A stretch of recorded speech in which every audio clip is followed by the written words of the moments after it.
Hola de nuevo mis queridísimas y queridísimos amigos, vamos a seguir con otro relato corto del libro de Poirot infringe la ley, que ya sabéis que, bueno, aunque se llame así, no son todos relatos cortos de Poirot, así que bien, si no quieres perderte las lecturas, no dejes de suscribirte, y bueno, se agradece también mucho un me gusta para que así YouTube lo comparta con más gente, con más fans de Agatha Christie. Y ahora sí, pues vamos a por el relato. El podenco de la muerte. 1. Fue a William Ryan, periodista norteamericano, a quien por vez primera oí hablar de este asunto. Comíamos juntos en un restaurante de Londres la víspera de su regreso a Nueva York, cuando se me ocurrió decirle que al día siguiente me iría a Fallbridge. William alzó la cabeza y preguntó casi bruscamente: ¿Fallbridge? ¿De Cornwall? Solo una persona entre 1000 sabe que hay un Fallbridge en Cornwall. Siempre se supone que se trata de Fallbridge de Hampshire. El conocimiento de Ryan despertó mi curiosidad. Sí, repuse. ¿Lo conoce? Pero me dijo que estaba a cero. Luego me preguntó si por casualidad conocía allí una casa llamada Tierney. Mi interés se incrementó. Desde luego. Precisamente voy a Tierney. Es el hogar de mi hermana. ¡Caramba!, exclamó William. Vaya racimo de coincidencias. Le sugerí que se dejase de ambigüedades y fuera más explícito. Está bien, repuso. Para eso tendré que remontarme a una experiencia que viví en la guerra. Suspiré. Los hechos de mi relato sucedieron en 1921, cuando los episodios de la guerra empezaban a ser olvidados y nadie deseaba que se los recordasen. Por otra parte, no ignoraba cuán fértil era la imaginación de William en lo relativo a sus experiencias guerreras. Nada, absolutamente nada, detendría ya su lengua. A principios de la contienda, como supongo que usted ya sabe, yo trabajaba en Bélgica para mi periódico. Era un pueblecillo, llamémosle X, situado en una región donde abundan los caballos. Había un convento grande, con monjas vestidas de blanco. No recuerdo el nombre de la orden. Eso tampoco importa. Pues bien, este pequeño villorrio se hallaba precisamente en el centro del avance alemán. Al fin llegaron los ulanos. Me agité inquieto y William alzó una mirada tranquilizadora. «No se altere», exclamó. «No se trata de una historia de atrocidades alemanas». Hubiera podido serlo, pero no lo es. En realidad, la bota devastadora calzaba otro pie. Los ulanos galoparon hacia el convento y, al llegar allí, todo voló por los aires. «¡Oh!», exclamé horrorizado. Cosa rara, ¿verdad? Naturalmente, parece como si antes hubieran llegado los hunos y empezado alguna celebración en que jugasen con sus propios explosivos. Pero sabemos que ellos carecían de esas cosas, al menos de potentes explosivos. Y bien, yo pregunto ahora, ¿qué sabía aquel rebaño de monjas de altos explosivos? No me lo explico, contesté. El asunto me interesó tan pronto se lo oí contar a los campesinos. Según ellos, se trata de un auténtico milagro moderno de primera magnitud. Parece ser que una de las monjas gozaba de reputación de santidad y que, puesta en trance, tenía visiones. Para los campesinos fue ella quien realizó la proeza. Por lo visto, descargó un rayo sobre los impíos hunos, y cuando les rodeaba estalló con ellos. Un milagro muy efectivo, ¿no le parece? En realidad, nunca supe la verdad del asunto, por falta de tiempo. Entonces los milagros estaban de moda, como los ángeles, demonios y todo eso. Pergeñé una crónica con algo de materia brillante, bien adobada con puntos religiosos. y la mandé a mi periódico. Fue un éxito en los Estados Unidos, donde en aquella época gustaban esa clase de historias. Sin embargo, no sé si me comprenderá. Al escribir de ello me interesé de verdad. Sentí el deseo de averiguar lo que realmente había sucedido. Pero el antiguo convento no ofrecía posibilidad alguna, salvo 2 paredes que seguían en pie. Una de ellas con una gran mancha negra en forma de perro. Los campesinos temían grandemente aquella marca. La llamaban el Podenco de la Muerte, y rehuían aquel lugar después de anochecido. Las supersticiones son siempre interesantes. Esto acrecentó mi interés por ver a la mujer protagonista de la hazaña, que no había fallecido, según mis noticias. Al parecer, se trasladó a Inglaterra con un grupo de refugiados. Así que hice indagaciones en seguimiento de su pista, y supe que había sido alojada en Trirne, Falbridge, Cornwall. Asentí con un movimiento de cabeza. Mi hermana aceptó a varios refugiados belgas al principio de la guerra. Unos 20, creo. En mi ánimo siempre ha palpitado el deseo de conocer a la heroína tan pronto el factor tiempo me lo permitiera, con el único fin de oír de sus propios labios la narración del desastre. Pero ya sabe lo que son estas cosas. Unas veces por exceso de trabajo y otras por la distancia. Lo fui demorando hasta que el deseo se convirtió en un pozo dormido en algún rincón ignorado del subconsciente. Sin embargo, al oírle el nombre de Falbridge, todo ha revivido en mi memoria. Preguntaré a mi hermana. Quizá haya oído hablar de eso. Claro que los belgas hace tiempo que fueron repatriados. Desde luego, eso no facilita las cosas. Pero si su hermana recuerda algo, le agradeceré que me lo transmita. Descuide. Lo haré con mucho gusto. Poco después nos despedimos. 2. Durante el segundo día de mi estancia en Trirne, recordé la historia. Mi hermana y yo tomábamos té en la terraza. «Kitty», pregunté, «¿tú viste a una monja entre tus belgas?» «¿Te refieres a la hermana Marie Angelique?» «Posiblemente. Háblame de ella». «Ah, es una criatura muy misteriosa. ¿Aún está aquí?» «¿En la casa?» No. ¿En el pueblo?» «El doctor Rose. ¿Recuerdas al doctor Rose?» Denegué con la cabeza. Solo recuerdo a un viejo de unos 83 años. Ese era el doctor Laird. El pobre murió ya. El doctor Rose hace pocos años que vive aquí. Es muy joven y muy dado a las nuevas ideas. Quizá por eso se tomó el mayor interés en la hermana Marie Angelique. Ella sufre alucinaciones, ¿sabes? Y, aparentemente, resulta interesantísima desde un punto de vista médico. La pobre no tenía dónde ir, y, en mi opinión, es una criatura insignificante que solo causa impresión. ¿Lo entiendes? Como te he dicho, carece de sitio donde ir. Y el doctor Rose logró que se afincase en el pueblo. Tengo entendido que escribe una monografía o una de esas cosas que hacen los médicos, relacionado con ella. Después de una pausa, me preguntó, «¿Qué sabes tú?» Oí una historia bastante curiosa. Se la conté tal como me la explicara Ryan, y Kitty se interesó vivamente. «Tiene aspecto de ser capaz de eso», repuso ella. Con semejante respuesta, mi curiosidad se hizo más acusada. «Me gustaría verla», dije. «Hazlo. Así conoceré la opinión que te merece la hermana Marie Angelique. Primero visita al doctor Rose.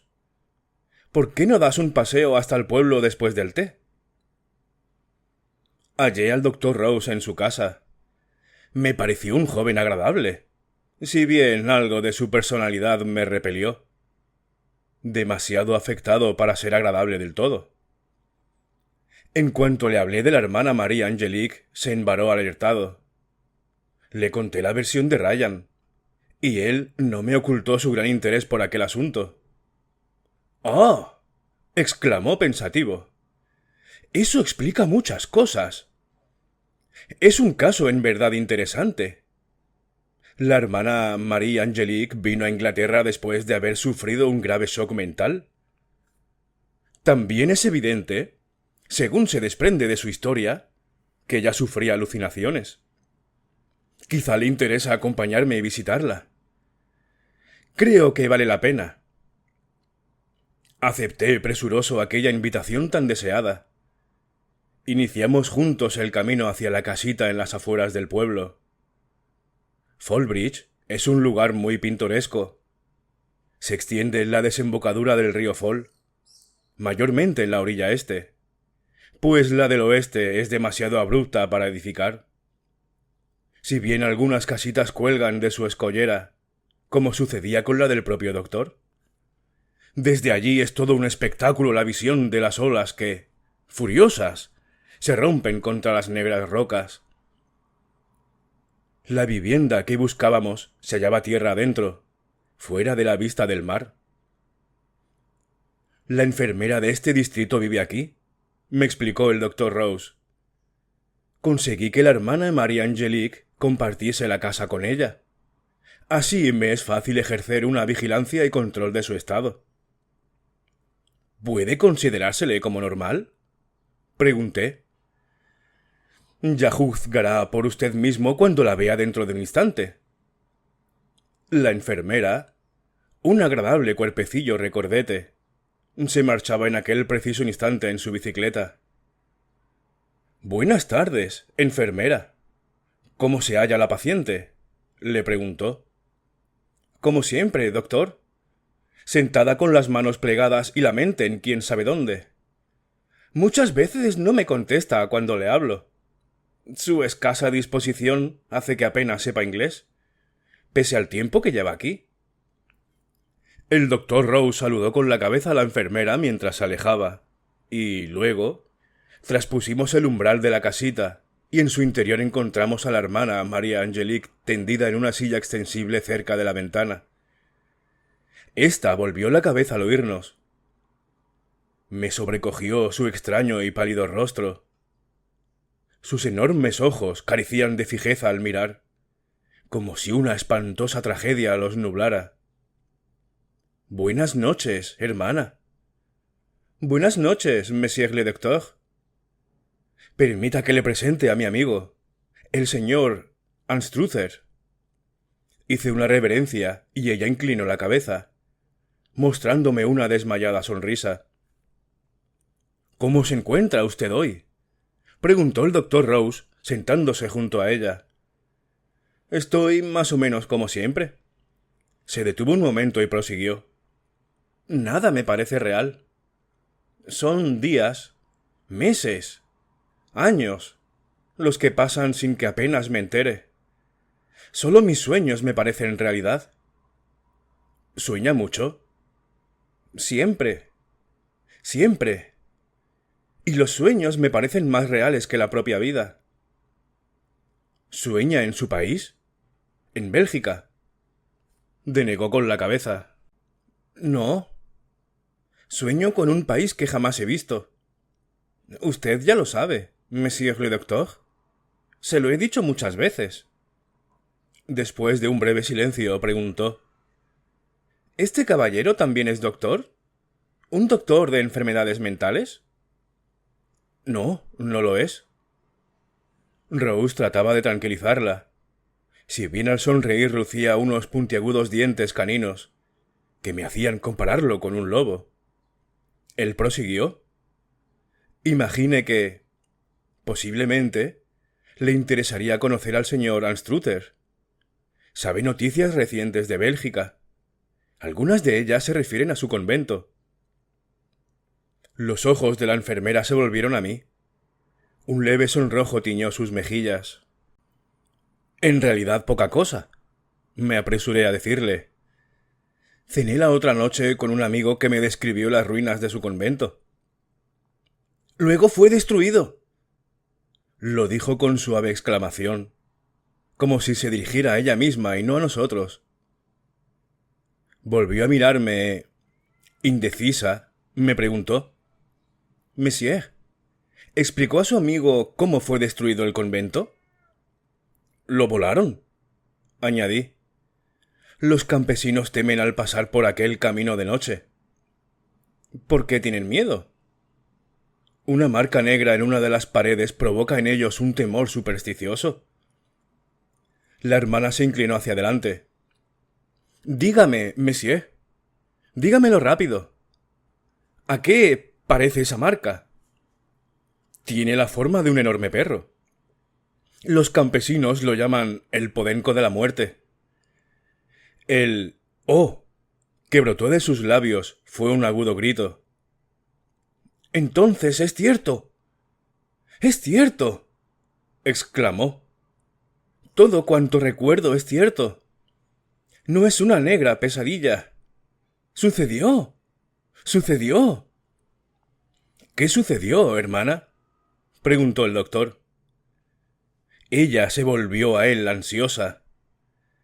«Lo recuerdo. Allí, sobre los peldaños. Lo recuerdo.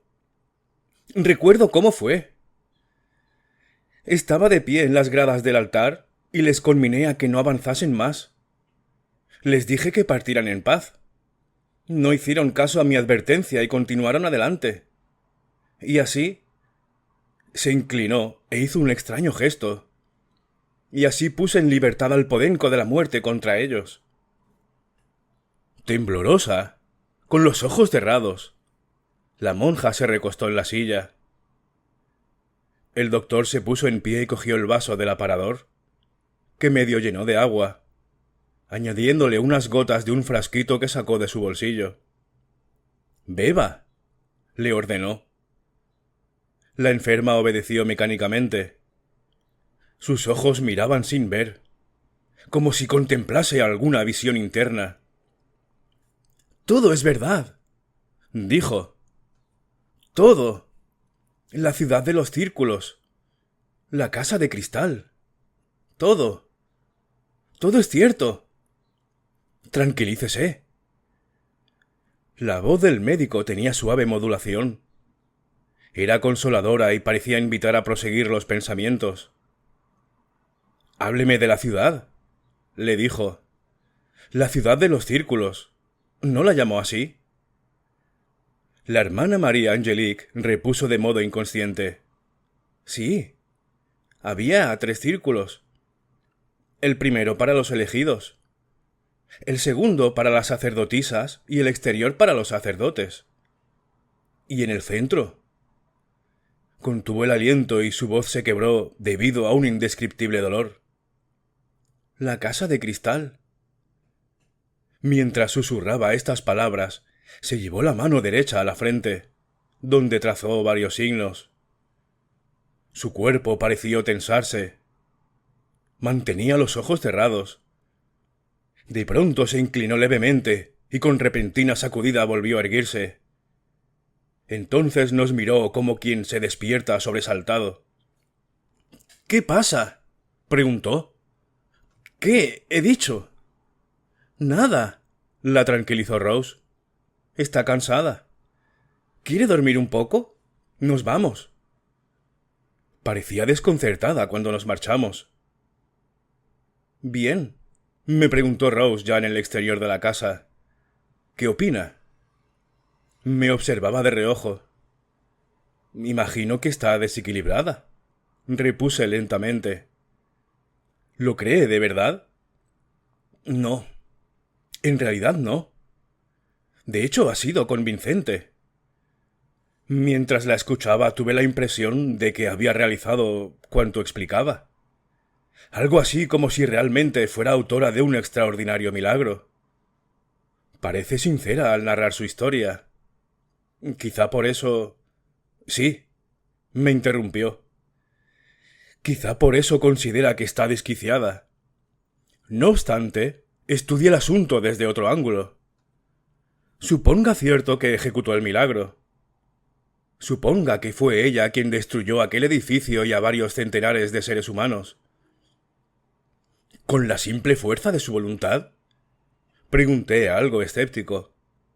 No, no de ese modo. Pero usted, con toda seguridad, admite que una persona puede destruir a una multitud con solo pulsar un interruptor que controle un sistema de minas. En ese caso se trata de un hecho mecánico. Cierto. Pero, en esencia, no deja de efectuarse un control sobre fuerzas naturales. El rayo y una descarga eléctrica vienen a ser una misma cosa. Conforme. Ahora bien, insisto en que una descarga eléctrica necesita medios mecánicos. El doctor Rose se sonrió. Existe una sustancia llamada pirola. Se encuentra en la naturaleza en forma vegetal. También el hombre puede lograrla químicamente en un laboratorio. ¿Y bien? Creo que algunos fenómenos pueden ser provocados por medios distintos. El hombre, normalmente, se vale de procedimientos químicos o mecánicos. Pero puede haber otros medios. Piense en cuánto hacen los faquires indios. Es fácil explicar los fenómenos que ellos provocan. Eso prueba que las cosas llamadas sobrenaturales no siempre lo son. Un rayo es algo sobrenatural para un salvaje. Luego, lo sobrenatural deja de serlo cuando son conocidas las leyes o causas que lo provocan. ¿Qué quiere usted decir? Pregunté fascinado. Que no rechazo enteramente la posibilidad de que un ser humano pueda provocar una fuerza destructora y usarla según su deseo. Indiscutiblemente, nos parecería un hecho sobrenatural, cuando en realidad no lo es. Le miré perplejo. Él se rió. Simple especulación. No se asuste, dijo suavemente. ¿Notó usted el gesto que ella hizo al mencionar la casa de cristal? Se llevó la mano a la frente. Exacto. Y trazó un círculo con movimientos parecidos a los que emplea un católico al hacer la señal de la cruz. Ahora le contaré algo interesante, señor Anstruther. En vista de que mi paciente pronuncia con mucha frecuencia la palabra cristal en sus delirios, decidí someterla a una prueba. Conseguí una bola de cristal de roca y se la mostré sin previo aviso. ¿Y qué sucedió? El resultado fue muy curioso y sugestivo. Todo su cuerpo se tensó y sus ojos miraron la bola, como si no diera crédito a lo que veía. Luego se puso de rodillas, murmuró unas palabras y se desmayó. ¿Qué dijo? ¡El cristal! ¡La fe aún vive!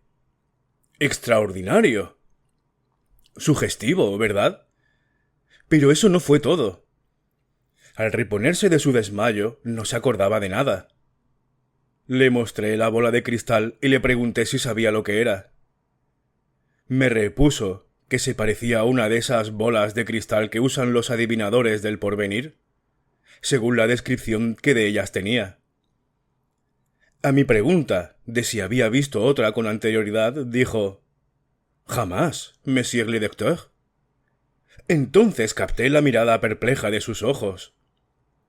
«¿Qué le preocupa, hermana?», indagué. «¿Es todo tan raro?», repuso. «Jamás he visto una bola de cristal y, sin embargo, siento la sensación de que me es muy familiar. Hay algo... si pudiera recordarlo».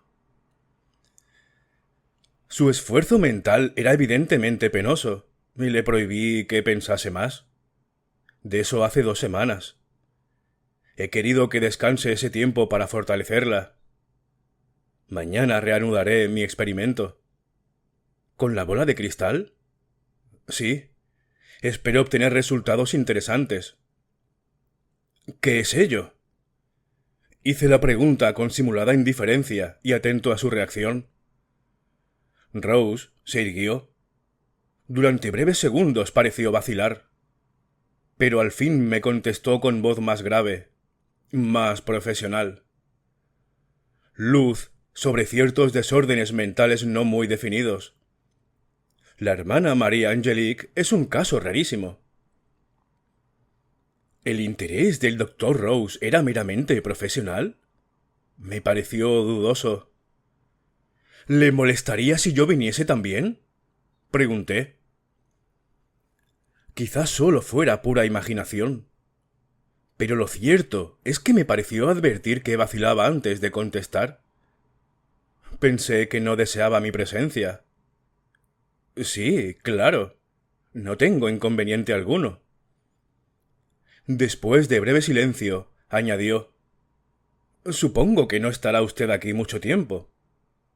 Hasta pasado mañana. Evidentemente la respuesta le gustó. Desaparecieron las arrugas de su frente y empezó a contarme unos experimentos que había realizado con conejillos de Indias. 3. Me encontré con él a la hora convenida de la tarde siguiente para visitar a la hermana María Angelique. El doctor Rose fue todo ingenio, como si tratase de borrar en mí la mala impresión que hubiera podido causarme el día anterior. No se tome muy en serio cuanto le dije ayer, me aconsejó riéndose. Me desagradaría que me creyese un aficionado a las ciencias ocultas. En realidad, sucede que me apasiono cuando intento esclarecer algún caso intrincado como este. ¿De veras? Sí, y cuanto más difícil es, más me gusta. Se rió como el hombre a quien hace gracia sus propias debilidades. Cuando llegamos a la casita, la enfermera quiso consultar algo con el doctor Rose, y esto me obligó a permanecer solo con la hermana María Angelique. La monja me observó un momento antes de decirme: La enfermera me ha dicho que usted es hermano de la amable señora que me dio cobijo cuando vine a Bélgica. Así es. Fue muy amable conmigo. Es buena. Se quedó silenciosa, como sumida en algún pensamiento. Luego me preguntó: Monsieur le docteur, ¿es bueno? Me sentí embarazado. Sí, claro. Supongo que sí lo es. Después de una pausa comentó: Sí, él ha sido muy bueno conmigo. Estoy seguro de ello, repuse. Ella me miró fijamente. Monsieur, usted que habla conmigo ahora, ¿cree que estoy loca? Vamos, hermana, semejante idea es un... Sacudió la cabeza lentamente, interrumpiendo mi protesta. ¿Estoy loca? No lo sé, pero ¿por qué recuerdo cosas tan extrañas mientras olvido de otras? El doctor Rose penetró en la estancia, al mismo tiempo que la hermana María Angelique suspiraba. La saludó alegremente y le explicó lo que deseaba que ella hiciese. Algunas personas tienen el don de ver las cosas en una bola de cristal. Sospecho que usted posee este don, hermana. Ella reaccionó asustada. No, no puedo hacer eso. Leer el futuro es un pecado. El doctor Rose experimentó una sorpresa, pues no esperaba de la monja semejante reacción. Cuando se hubo repuesto, cambió inteligentemente el enfoque del asunto. Tiene usted razón. No se debe bucear en el futuro. Sin embargo, en lo pasado es cosa diferente. ¿Lo pasado? Sí, hay cosas interesantes en lo pasado. A veces saltan de las sombras espectros olvidados que nos recuerdan otros tiempos. No se trata de que vea nada en la bola. Ya sé lo que lo está prohibido. Pero cójala en sus manos. Así. Mírela. Concéntrese. Hágalo con mayor atención. Empieza a recordar, ¿verdad? Usted recuerda. Usted oye mis palabras. Usted puede contestar mis preguntas. ¿Me oye? La hermana sostenía la bola de cristal con extraña reverencia. Miraba a su interior con ojos velados, inexpresivos. Poco a poco la cabeza fue cayendo hasta hundir la barbilla en el pecho. Al fin pareció que estaba dormida. Con extraño cuidado, el doctor Rose le quitó la bola de cristal y la dejó sobre la mesa. Luego de alzarle un párpado, vino a sentarse a mi lado. Hemos de esperar a que se despierte. No tardará mucho. Tuvo razón. Pasados 5 minutos, la hermana María Angelique abrió sus ojos soñolientos. ¿Dónde estoy?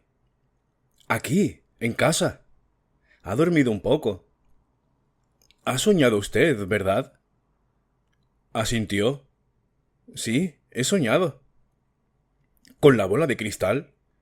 Sí. Díganoslo. Creerá que estoy loca, monsieur le docteur. En mi sueño, la bola era un emblema sagrado, y yo un segundo Cristo muerto por su fe.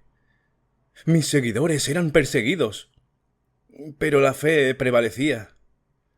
Sí, durante 15.000 lunas llenas. 15.000 años. ¿Cuánto dura una luna llena? 13 ordinarias. Sí, durante la luna llena 15.000. Yo era sacerdotisa del 5.º signo, en la casa de cristal. Luego vienen los primeros días del 6.º signo. Frunció las cejas, y en sus ojos brilló una mirada de temor. Murmuró: «Demasiado pronto. Demasiado pronto. Un error. Ah, sí, recuerdo. El 6.º signo». Casi se deslizó al suelo. Poco a poco irguió el cuerpo y se pasó una mano por la cara. Entonces murmuró: «¿Qué he dicho? Oh, he delirado. Esas cosas nunca sucedieron». «No se preocupe, hermana», le dijo el doctor Rose. Ella lo miraba con angustiosa perplejidad. «Monsieur le docteur, no comprendo. ¿Por qué he de tener estos sueños, estas fantasías? A los 16 años entré en la vida religiosa. Jamás he viajado y, no obstante, sueño con ciudades, gentes desconocidas y costumbres extrañas. ¿Por qué?». Se presionó con ambas manos la cabeza. ¿Recuerda si la han hipnotizado alguna vez, hermana? ¿O ha caído en estado de trance? Nunca he sido hipnotizada, monsieur le docteur. En cuanto a lo otro, mientras rezábamos en la capilla, a menudo mi espíritu parecía desligarse de mi cuerpo, quedando como muerta durante horas. Indudablemente era un estado de gracia, como decía la Madre Superiora. «Me gustaría hacer un experimento, hermana», le dijo con tono despreocupado. «Con ello quizá lográsemos despejar estos dolorosos medios recuerdos. Usted mirará otra vez la bola de cristal, y a cada una de las palabras que yo pronuncie me responderá con otra. Prolongaremos la sesión hasta que se canse. Concentre su atención en la bola y no en las palabras». Mientras, yo alcanzaba la bola de cristal y, al dársela, noté la reverente actitud de la hermana María Angelique al cogerla entre sus manos. Sus maravillosos y profundos ojos quedaron fijos en ella. Luego siguió un corto silencio hasta que el doctor dijo: «Podenco». Inmediatamente la hermana María Angelique contestó: «Muerte». 4. Muchas palabras triviales y sin sentido fueron dichas al adrede por el doctor Rose, a la vez que repetía otras, obteniendo la misma respuesta, u otra distinta. Aquella noche, en la casita del médico, sobre la escollera, discutimos el resultado del experimento. El hombre se aclaró la garganta y cogió su libro de notas. «Estos resultados son muy interesantes y muy curiosos. En respuesta a 6.º signo, hemos logrado destrucción, púrpura, podenco y fuerza. Luego destrucción y, finalmente, fuerza. Más tarde invertí el orden de las palabras, como ya advertía, y obtuve las siguientes respuestas. A destrucción, podenco. A púrpura, fuerza. A podenco, destrucción. Y, otra vez, podenco para destrucción. Hasta aquí todo se corresponde. Pero en la repetición de destrucción dice mar, que, indudablemente, no encaja. A sexto signo, azul, pensamientos, pájaro, otra vez azul, y la sugestiva frase, apertura de mente a mente. Cuarto signo, logró por respuesta amarillo y, más tarde, luz. A primer signo corresponde sangre. Esto me induce a pensar en que cada signo tiene un color propio, y quizás un símbolo particular. Para el quinto signo es pájaro, para el sexto podenco. Sin embargo, supongo que el quinto signo representa lo que llamamos telepatía, apertura de mente a mente. El sexto signo significa destrucción. ¿Cuál es el significado de mar? Confieso que no sé explicarlo. Introduje la palabra más tarde y conseguí por respuesta a bote. Para el séptimo signo primero dijo vida y luego amor. Para el octavo signo la respuesta fue nada. Eso demuestra que los signos son 7. Pero el séptimo no fue alcanzado, exclamé con repentina inspiración. Después del sexto llega destrucción. ¿Lo cree usted en serio? Me temo que le damos demasiada importancia a tan locos desvaríos. En realidad, solo tienen un interés puramente médico. ¿Supone que despertará la curiosidad de los psiquiatras? Los ojos del doctor Rose se entrecerraron. Mi querido señor, no tengo la intención de hacerlo público. En ese caso, ¿cuál es su interés? ¿Meramente personal? Claro es que tomo notas para mi archivo. Comprendo, exclamé por decir algo, cuando en realidad me hallaba más a oscuras que un ciego. Me puse en pie y añadí: Bien, le deseo buenas noches, doctor. Regreso a la ciudad mañana. ¿Se marcha? En su pregunta había satisfacción, quizás alivio. Sí, le deseo buena suerte en sus investigaciones. Espero que no me azuce el podenco de la muerte la próxima vez que nos veamos. Tenía su mano en la mía mientras le hablaba, y sentí su sobresalto a través de la sacudida que dio. Pero su recuperación fue rápida. Sus labios, al sonreír, dejaron al descubierto largos y puntiagudos dientes. «¿Sería una gran cosa para el hombre que ama el poder?», comentó. «¡Qué triunfo más grande disponer de la vida de todos los seres humanos!». Su sonrisa se hizo más amplia. 5. Lo anterior marca el límite de mi relación directa con el asunto que trato. Posteriormente, el libro de notas del Dr. Rose y también su diario llegaron a ser míos. Reproduciré algunas de sus anotaciones. 5 agosto. He descubierto que elegidos, para la hermana M.A., son aquellos que reprodujeron la raza. Parece ser que eran considerados como los más importantes, incluso mucho más que los sacerdotes. Semejante criterio ofrece un fuerte contraste comparado con los antiguos cristianos. 7 agosto. He logrado que la hermana M.A. consienta en ser hipnotizada, y si bien le provoqué un estado de sueño y trance, no obtuve comunicación. 9 agosto.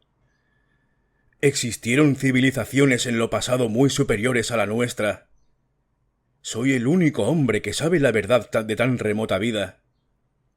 12 agosto. No se muestra dócil a mis sugerencias en estado hipnótico. Sin embargo, logro fácilmente sumirla en trance. No lo entiendo. 13 agosto. Hoy ha dicho que en estado de gracia. La puerta sigue cerrada, a menos que otro dé órdenes al cuerpo. Interesante, pero he fracasado.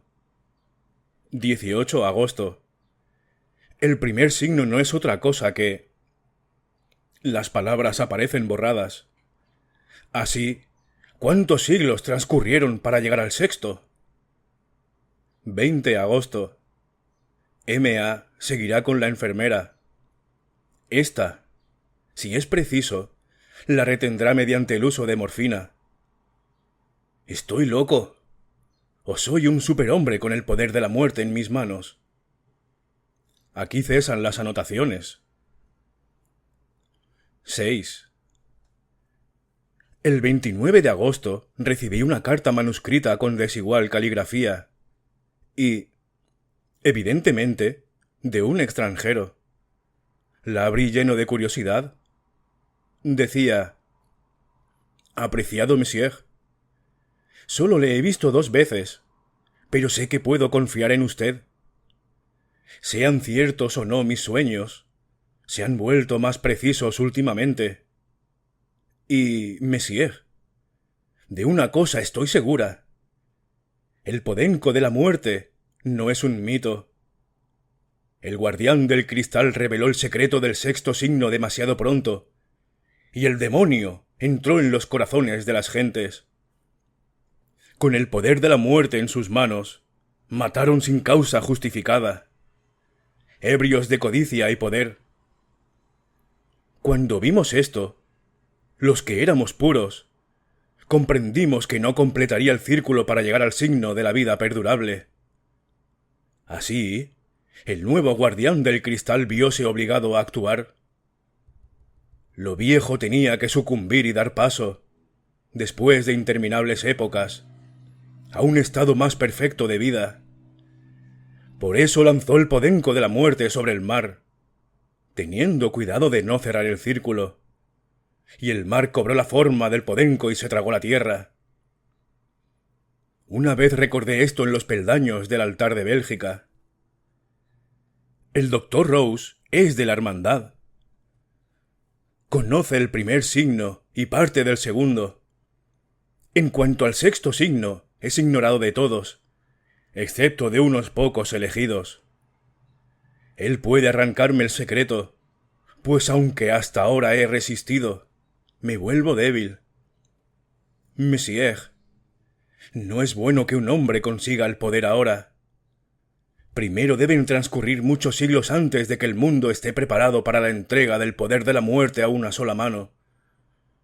A usted, que ama el bien y la verdad, le imploro que me ayude, antes de que sea demasiado tarde. Su hermana en Cristo, Marie Angelique. Dejé caer el papel. La solidez de la tierra bajo mis pies me pareció menos consistente que de costumbre. Pero no tardé mucho en reanimarme. La sincera credulidad de aquella pobre mujer me había conmovido, poniendo al descubierto ante mis ojos la gran falta de ética profesional cometida por el doctor Rose. Y cuando pensaba muy en serio acudir en ayuda de la trastornada monja, advertí entre el resto del correo la presencia de una carta de mi hermana Kitty. Rasgué el sobre. «Ha ocurrido algo terrible», leí. «¿Recuerdas la pequeña casita del doctor Rose en la Escollera? Fue barrida por un corrimiento de tierras la pasada noche. El doctor y aquella pobre monja, la hermana Marie Angelique, han muerto. El caos de la playa es alucinante. La gran masa de tierra y piedra caída tiene la forma de un enorme podenco». La carta cayó de mi mano. Los otros sucesos quizás sean pura coincidencia. Un hombre apellidado Rose, que resultó ser un rico pariente del doctor, murió de repente la misma noche. Según se dijo, a causa de un rayo. Sin embargo, en toda la comarca no hubo tormenta, pese a que un par de personas declararon haber oído un trueno. La descarga dejó en el cadáver una quemadura de extraña forma. En su testamento disponía que todos sus bienes pasasen a su sobrino, el doctor Rose. Si el doctor Rose había logrado que la hermana María Angelique le revelase el secreto del sexto signo, no era de extrañar que hubiese matado a su tío. Para mí carecía de escrúpulos. El resto de la tragedia me hizo recordar lo escrito por la monja. Teniendo cuidado de no cerrar el círculo. Quizás el doctor Rose menospreció esta necesidad, o ignoraba cómo debía actuar. Así, la fuerza liberada completaría el círculo. Lo expuesto no deja de ser una solemne tontería. ¿Cómo dar crédito a ello? Que el doctor Rose creyese en las alucinaciones de la hermana María Angelique solo prueba que también estaba ligeramente desequilibrado. Ahora bien, ¿no es un sueño el continente sumergido en los mares donde los hombres vivieron y forjaron una civilización mucho más avanzada que la nuestra? O tal vez la monja no vea lo pasado, cosa factible según opinan muchos, y la ciudad de los círculos está en lo futuro. Tonterías. Naturalmente. Lo narrado solo puede ser una alucinación. Bien, aquí ha terminado este relato. Me ha sorprendido muchísimo. Dejadme en comentarios qué os ha parecido, porque no es lo típico de Agatha Christie, ¿verdad? Me ha recordado un poco más a Lovecraft, las cosas como son. Bueno, me ha gustado mucho. Y nada, dejadme en comentarios qué os ha parecido. Y bueno, nada, muchísimas gracias por todo y hasta luego.